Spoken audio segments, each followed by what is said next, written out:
There's a bit of discrepancy in the sources about the order of the next few episodes. IMDb says Screaming Wings is the 6th episode, whereas Wikipedia, as well as the DVD that I ripped, say it's Terror on Ice Mountain and Screaming Wings doesn't come until later.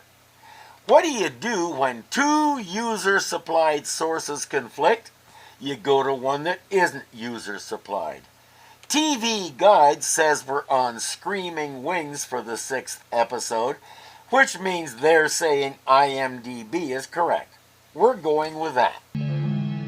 How much farther? Just over there, Judy. Oh, no, we're not.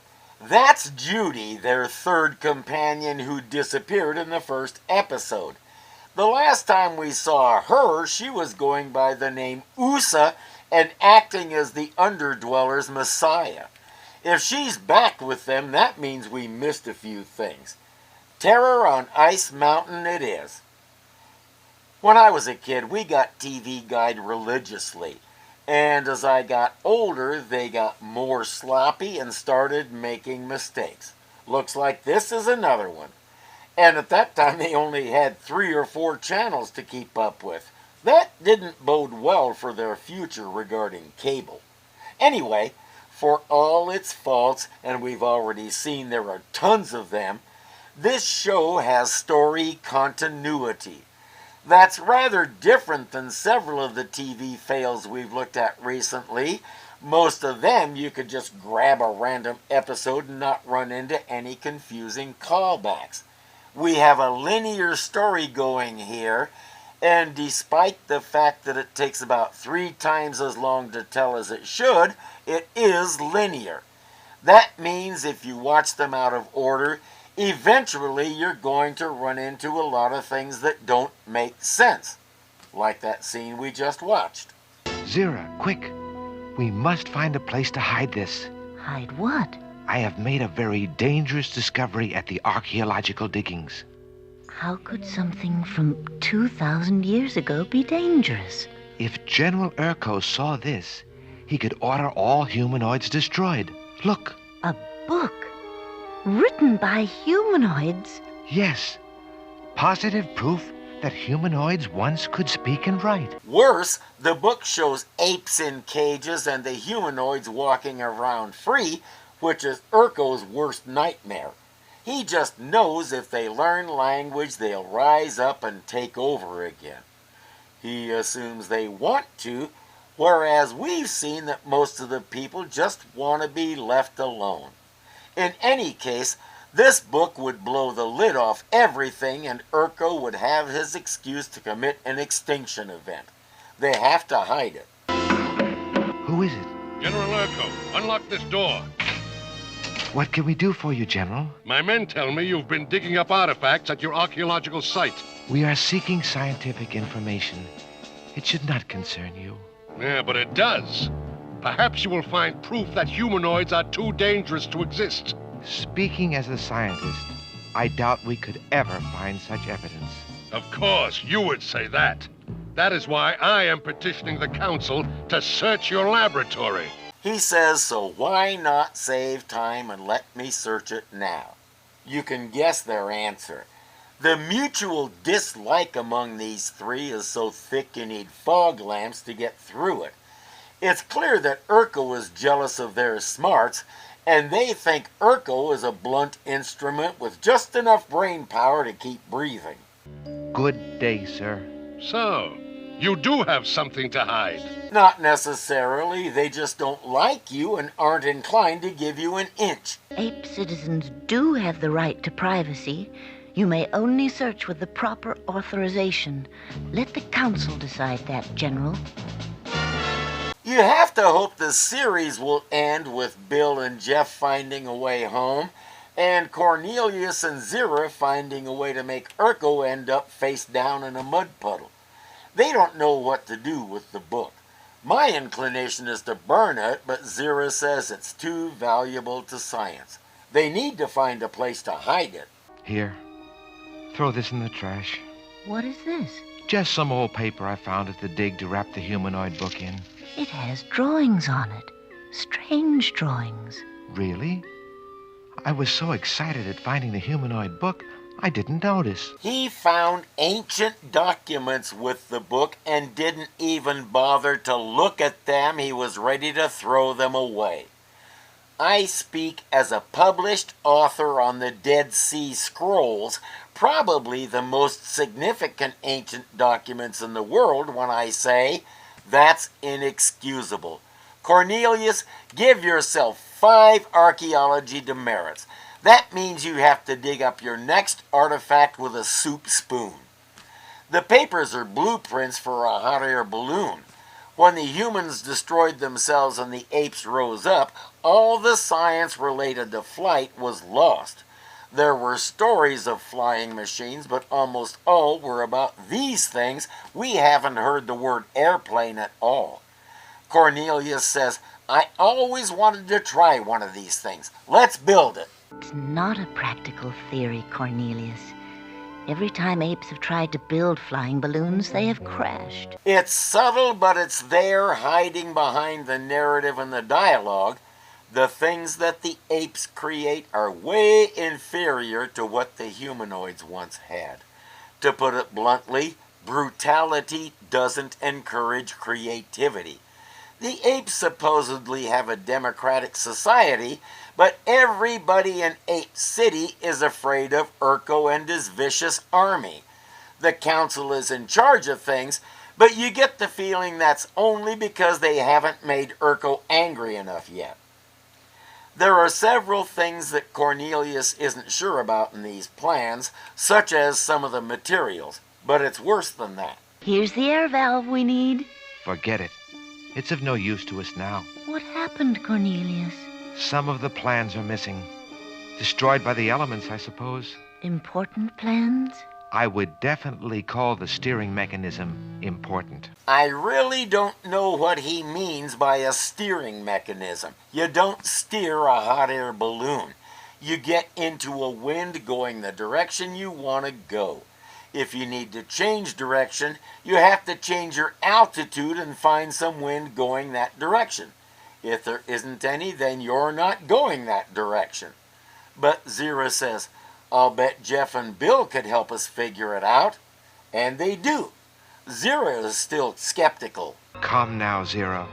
Where is your spirit of experimentation? Right where you should keep yours, on the ground. But if he stays on the ground, he can't take the book to the top of a really high mountain and hide it there. That's his plan. Bill will go with him to help operate the balloon. Which way, Cornelius? See that tallest mountain? That's Mount Gar. Steer in that direction. Hey, Bill, I think you missed. Jeff, I don't like the look of those clouds. Well, aren't you going to reassure me? I don't like the looks of them either. A storm comes up and starts flinging the balloon around. Prepare yourself for 4 minutes of this. We have the occasional cut-in, but none of them mean anything.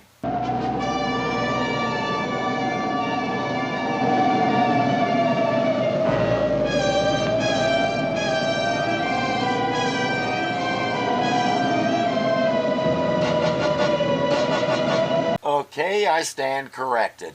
That cut-in means Bill never misses leg day, but nobody told him that doing squats without the weights isn't all that effective. Where are we? I have no idea. Are we off course from Mount Gar? Obviously.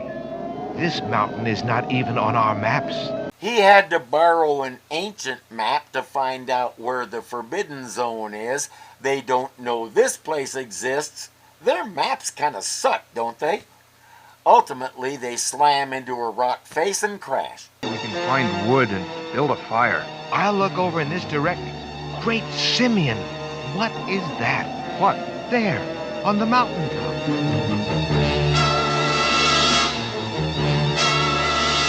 Seems to be some kind of statue carved in ice.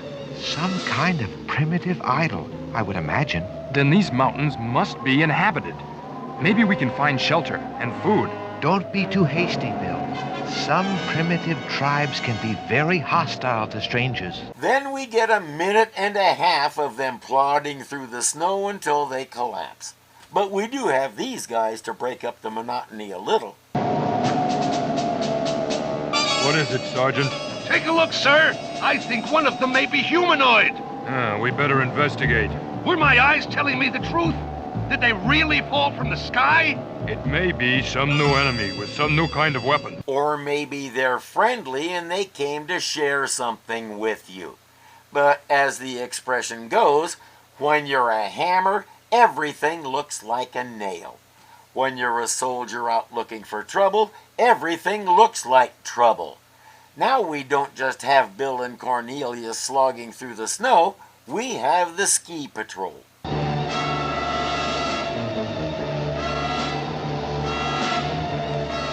Wrap them in warm furs. Yes, O worthy one. Take them to the temple and bless them in the name of Kaigur.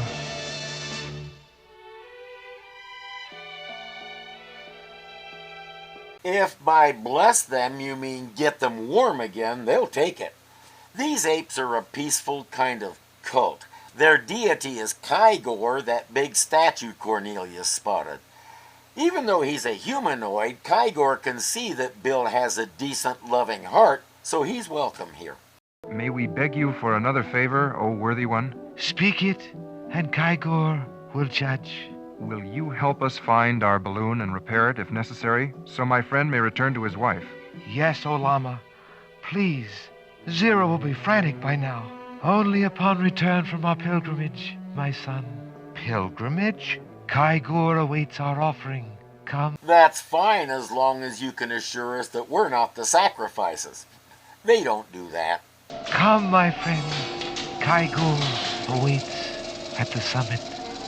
When Bill and Jeff told Zira that the balloon basket was called a gondola, she thought it was a beautiful word. How confused would she be if they told her that's also a gondola? At the Apes patrol base, the storm is blocking their radio signals, so they haven't been able to get a report from the skiers, much less relay it to Urko back in the city.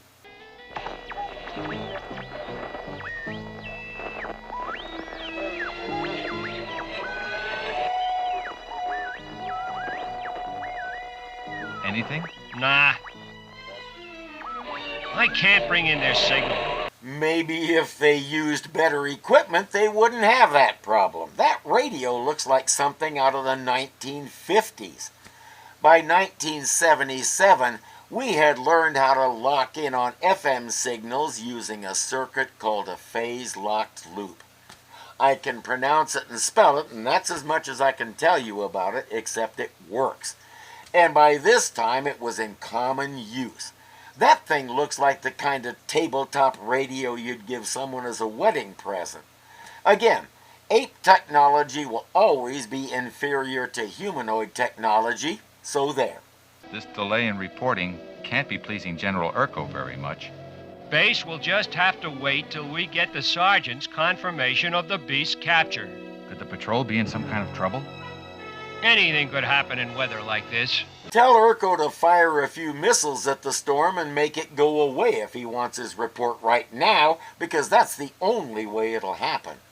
The gondola is still headed up the mountain while the priest recites prayers for Kygor's protection over his new friends. It is the humanoid. Cut the cable. He's cutting the cable. We'll fall 2,000 feet. Have no fear.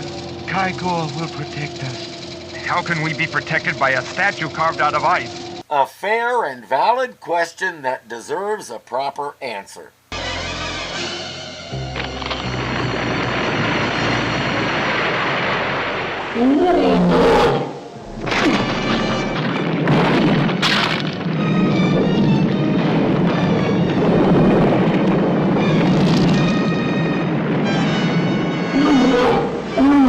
They'll feel that in the morning. Let me get this straight. When he's not knocking apes around like Lego blocks, he stands there on the mountain encased in ice. Is he dormant or is he bored out of his mind? I have been praying for your safe journey home. We shall never forget your help. Someday, we would like to return. We would welcome that, my son. Until that day, could you do us one more favor? My, you are a needy little humanoid, are you not? Speak it. This is a book written by my people 2,000 years ago. Would you keep it here and guard it from harm? You now have in your keeping a secret of great import, O High Lama. It could shake the entire structure of the ape world. We will place it in the sacred ice cave at the feet of Kaigur. He will allow no one but you to touch it. Let's see Urko figure that out. The mountain apes help repair the balloon, and Kygor gives them a boost to send them on their way. Goodbye. Goodbye, everyone. Goodbye, my sons. Send them home, Kaigur.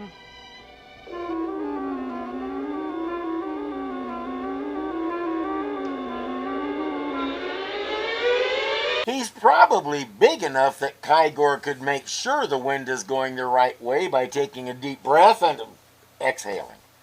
The biggest bummer is we don't get to see Cornelius and Zira when the balloon returns.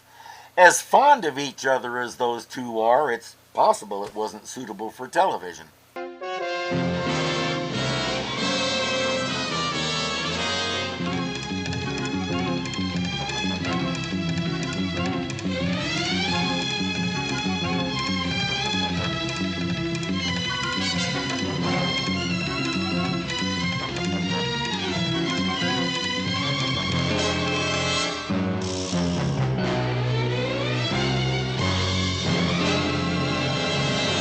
That means you have to dig up your next artifact with a soup spoon.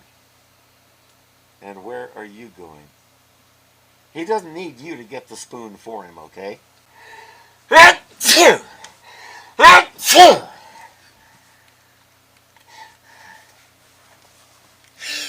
Come on. Yeah, those sneezes will make a good outtake.